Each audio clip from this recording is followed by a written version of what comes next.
Hi guys, welcome to this week's video.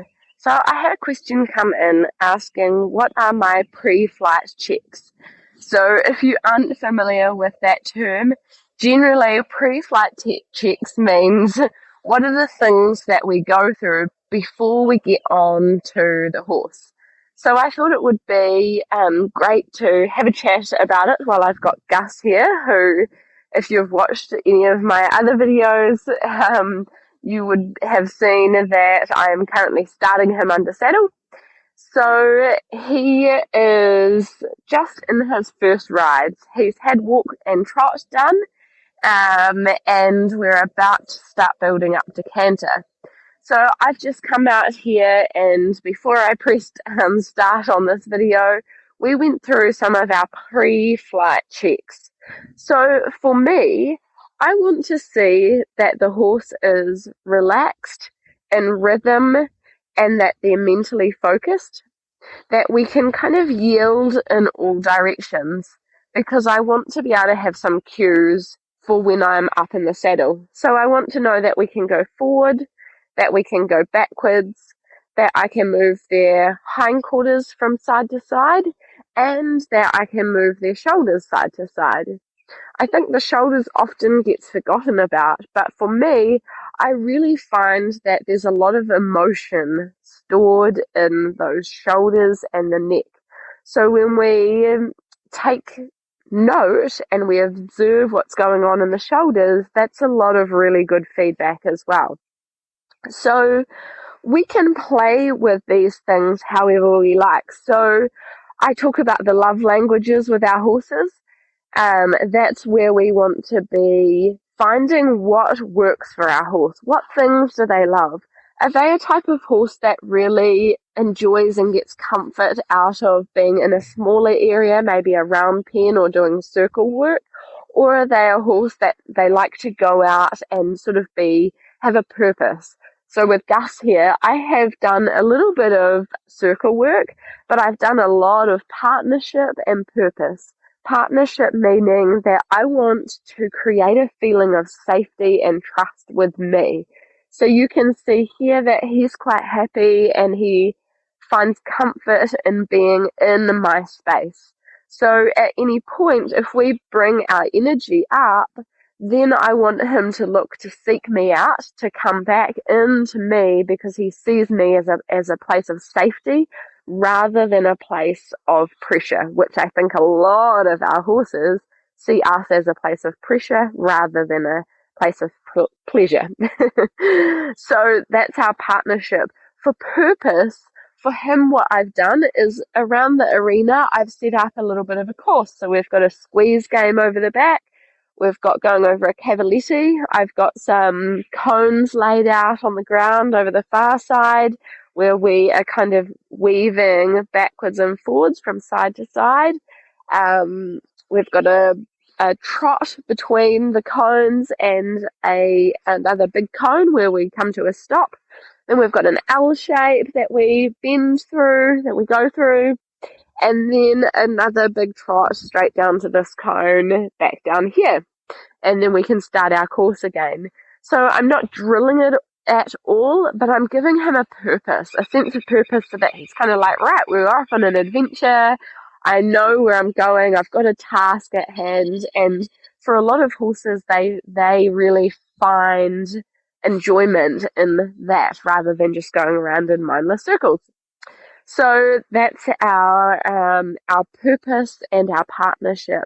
Then in our yielding, we might do that while we're on a circle if we're doing the circling work, or we might do it in the round pen, or we might do it while we're out going around our obstacle course. Whatever it is that we're doing, I'm going to be checking over. Have we got forwards? Have we got backwards? Have we got that yielding of the hindquarters and the shoulders?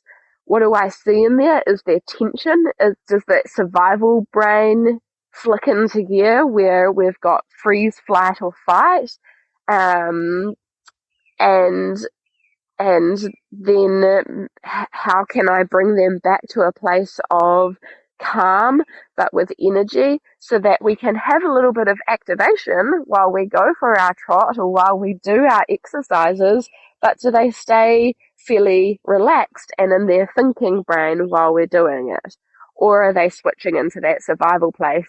If the answer is that they're switching into survival, then I know that I've got work to do in our pre-flight checklist to get them to a place where not only when we're standing still and everything in our environment is perfect, that they've got that relaxation, but when we lift up the energy, when we create some activation, can we still stay in the thinking brain as opposed to flicking into the survival brain? Then the other thing that I like to check over as well is, do we have acceptance to stimuli? So whatever that is, whether it's a flag, maybe when we're first starting out, it's just my hand, or maybe it's just my presence, because we might be working with a wild horse or a horse that's had trauma, that even our mere presence is enough of um, a stimulus to activate them into survival. So acceptance to stimulus. Can I have a flag all over them? Can I have a tarpaulin all over them? Can I wave things around and have the horse kind of in a place of acceptance? And the way I like to check that is through movement. Do I have acceptance of the stimuli through movement?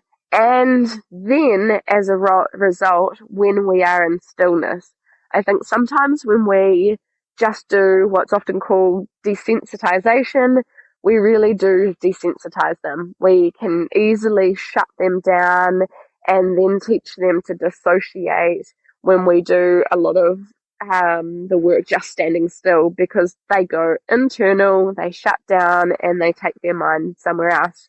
And the danger of that is one day they will come out of that. And often that is the quiet horse, quote unquote, that one day all of a sudden the owner says he just bolted out of nowhere, or he bucked out of nowhere.